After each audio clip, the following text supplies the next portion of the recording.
What's going on, you guys? It's your boy the FWTI to the Big E here once again, and this video is basically a video to say bye bye Louis van Gaal. Obviously news broke last night after Man United won the FA Cup that Man United were in talks with Jose Mourinho's agent. Then after that there was a press conference and Louis van Gaal came out and said he ain't going nowhere, showed his normal defiance. And in the last hour, it is broke that Louis van Gaal left the Manchester United team hotel this morning in London and came straight out and told the media that it was over. So it looks like Louis van Gaal is gone. So for me, this is bittersweet, right? Because as much as I wanted him to go, I did explain the other day on my rant video that I actually don't mind Louis van Gaal. His personality-wise, I actually don't mind the way he comes across in the media, the way that, you know, he handles the media. He don't get bullied by the media. The media can be quite bullish to people. Louis van Gaal don't stand for any of that. He's quite in your face, tells it how it is. There was obviously a quote last year on the summer tour when Di Maria was leaving, and they kept on pestering him saying, "Where's Di Maria? Where's Di Maria?" And he said, "I don't think you understand what I'm saying. You must be deaf, because I've already told you he's not here, and I don't know where he is." So stuff like that was quite comical. And also in the Arsenal game where he threw himself on the floor is obviously one of the funniest moments I've ever seen in football, apart from Wenger being sent to the stands and standing up at Man United on the steps, giving it all that. So yeah, so it's bittersweet. The bottom line is the football couldn't continue. Even yesterday's FA Cup final, it wasn't great football to watch. Man United is known for their attacking football, and that's not what we were playing under Louis van Gaal. You know, I know he had his philosophy and he was trying to build a new team for later on, but there was a lot of decisions this season that he done, especially in the summer when he was selling players that I just didn't understand. Obviously Hernandez going, Van Persie I agree with, he was done. Falcao was awful when we had him on loan, so there was no point taking him up. Di Maria's a hard one. Obviously he didn't ever settle because of the break-in at his house, and then he said he wasn't treated right by Louis van Gaal, blah, blah, blah, blah, so he left the club.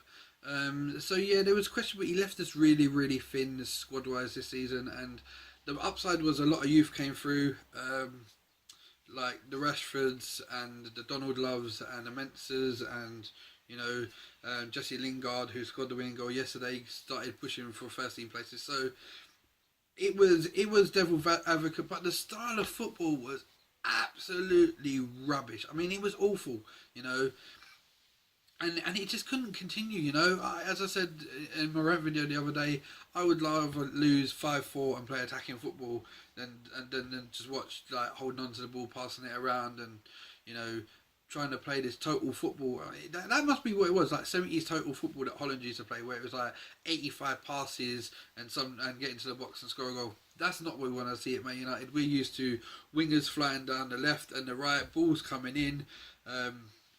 You know, strikers being backed up by midfielders who like to bang from distance, like Scholes and stuff like that. So, yeah, so it's a bittersweet day. It's good that he's gone, because we don't have to watch that dribble of football no more.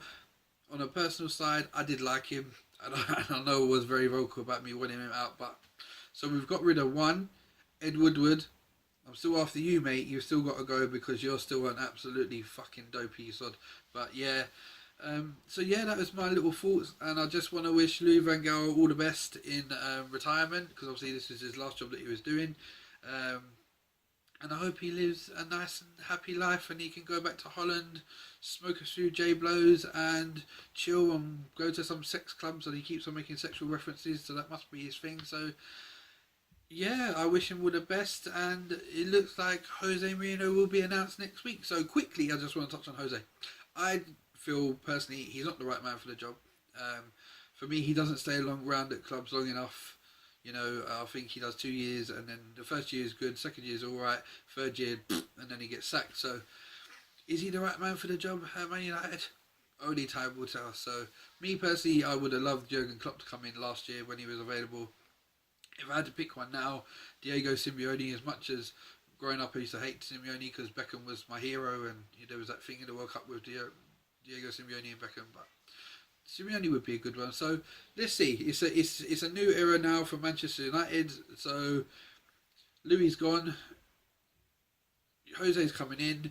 they had to move now. This is the point. They had to move now because the Euros were coming up, and they couldn't do what they done with LVG, where they waited till we finished the World Cup with Holland, then brought him in, and he had 5 players, and and then he had the tour straight away. So they had to move quick. They needed to get him out and the next one in so they could settle, bring in the players they wanted to bring in before the Euros if they've got their eye on people, because if they have a good Euros, the money will go up for them, and they don't want to be paying over the odds for the money. So hopefully Jose can get a nice team together. If Jose is confirmed this week, which odds on it looks like it is going to be. So yeah, the future's bright, the future's united. So let's see what happens. So yeah, this is your boy FOOT. Like, subscribe, and peace. And LVG, enjoy your retirement. Bless.